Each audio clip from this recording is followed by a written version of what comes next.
Welcome, everyone. I'm truly grateful that you're here and for the time you've taken to tune in. Your presence and support mean so much, and it's my joy and honor to have you as part of this journey. Today, we'll dive into 4 powerful scriptures: Exodus 31, Psalms 92, Isaiah 1, and Mark 2. Together, let's explore the wisdom in these passages and understand how they apply to our current world, guiding us toward a prosperous, purposeful life.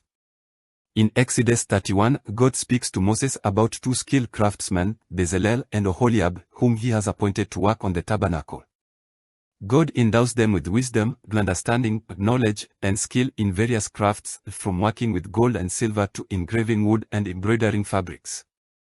God calls them not only to work but to create something sacred and beautiful, something meaningful that serves a higher purpose. This chapter reminds us that each of us has unique talents and abilities, gifts meant not only to enrich our own lives but to contribute to a larger, divine plan. Our talents are not accidents, they are woven into us intentionally. And just as Bezalel and Oholiab were guided by purpose, so too can we be if we are willing to see our gifts as sacred tools to build something beyond ourselves.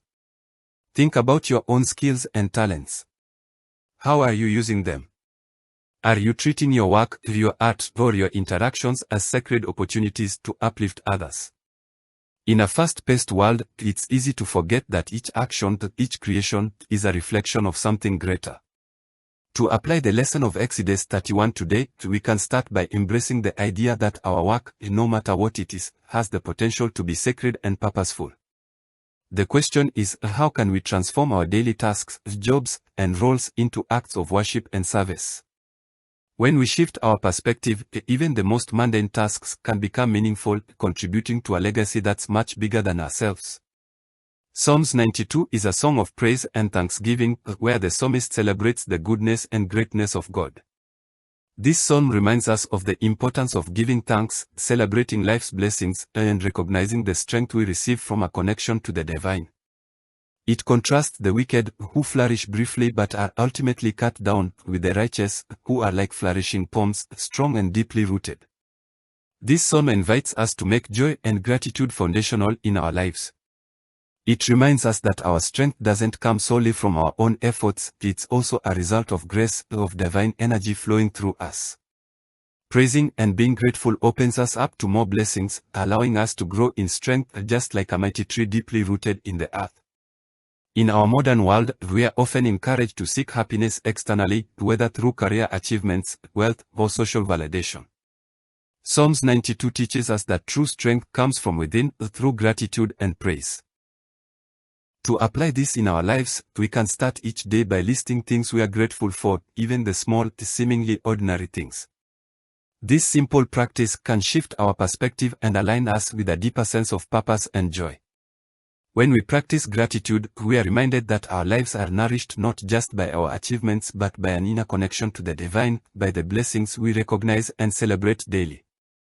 In Isaiah 1, we see a powerful message where God confronts the people of Israel about their actions, emphasizing that rituals and sacrifices mean nothing without genuine righteousness and compassion. God tells them he is tired of hollow ceremonies, of empty sacrifices unaccompanied by love, justice, and mercy. Instead, he calls them to learn to do right, seek justice, to defend the oppressed. Take up the cause of the fatherless, plead the case of the widow.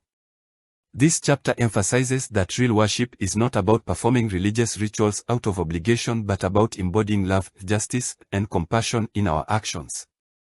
It's about aligning our lives with these higher principles and not just speaking them or performing them superficially. In today's society, it's easy to go through the motions, posting an inspirational quote, donating here and there, while not truly engaging in the work of justice, compassion, and self-improvement. Isaiah 1 challenges us to move beyond appearances and embrace a life of integrity, one where our words and actions reflect our deepest values. To apply this, we can ask ourselves if our daily actions reflect the values we claim to hold. Are we treating others with kindness and standing up for what is right, even when it's inconvenient? Are we truly listening to and supporting those who are marginalized or oppressed? Let's make an effort to bring justice and compassion into our daily lives, to prioritize inner alignment over outward appearances. When we embody love and justice, we become true worshippers, walking a path that honors the divine in each action. In Mark 2, we read several impactful stories, including one where Jesus heals a paralyzed man and forgives his sins. This act sparks controversy among the religious leaders, who question his authority to forgive sins. Jesus responds by affirming his mission of healing and forgiveness. Later in the chapter, we see Jesus dining with tax collectors and sinners, which prompts criticism from the Pharisees. Jesus responds, "It is not the healthy who need a doctor, but the sick. I have not come to call the righteous, but sinners." This chapter highlights the radical compassion and inclusion Jesus demonstrated. He didn't judge or condemn those who were marginalized by society. Instead, he welcomed them, he healed them, and saw their potential for transformation. Jesus' actions remind us that true love isn't restricted by social norms, status, or outward appearance. He calls us to show compassion rather than judgment, to reach out to those in need rather than isolate ourselves. In today's world, we often categorize and judge others, especially those who seem different from us or who don't align with societal standards of success or morality. Mark 2 teaches us that compassion and inclusion are at the heart of a prosperous and meaningful life. To apply this, we can start by questioning our own judgments and biases. Are we extending kindness and understanding to others, even when it's difficult or uncomfortable? Do we take time to listen to and understand people who may be struggling or who may not have the same experiences as us? In our everyday lives, we can look for opportunities to support and uplift others rather than judge them. Whether it's offering help to a colleague, volunteering in our community, or simply being a compassionate friend, we can make a profound difference by choosing compassion over judgment. As we've explored these passages, a common thread has emerged: purpose, gratitude, integrity, and compassion. These timeless teachings remind us that a meaningful, prosperous life isn't just about material success or external validation. It's about aligning our talents with a higher purpose, cultivating gratitude, living with integrity, and showing compassion. Exodus 31. Let's recognize our unique gifts as sacred tools meant to serve and uplift. Whatever our talents, we can use them to build something meaningful, embracing our work as a form of worship. Psalms 92. Gratitude is the foundation of strength and joy.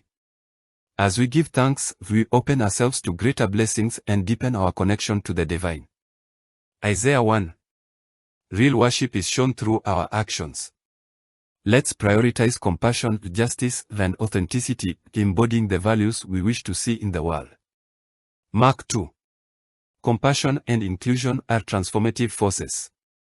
By choosing to reach out rather than judge, we become vessels of healing and love in a world that often lacks both. I encourage you to take these lessons into your daily life. Look for ways to apply them to bring the sacred into your everyday actions. Each of us has the power to contribute to a world that reflects these principles of love, justice, gratitude, and purpose. And by doing so, we don't just enrich our own lives, we also help create a world where everyone has the opportunity to experience true prosperity, in every sense of the word. Thank you once again for being here, for sharing in this journey of growth, discovery, and transformation. May these lessons inspire you to live with purpose, gratitude, integrity, and compassion, creating a life and a world filled with divine abundance and joy. Blessings to you all.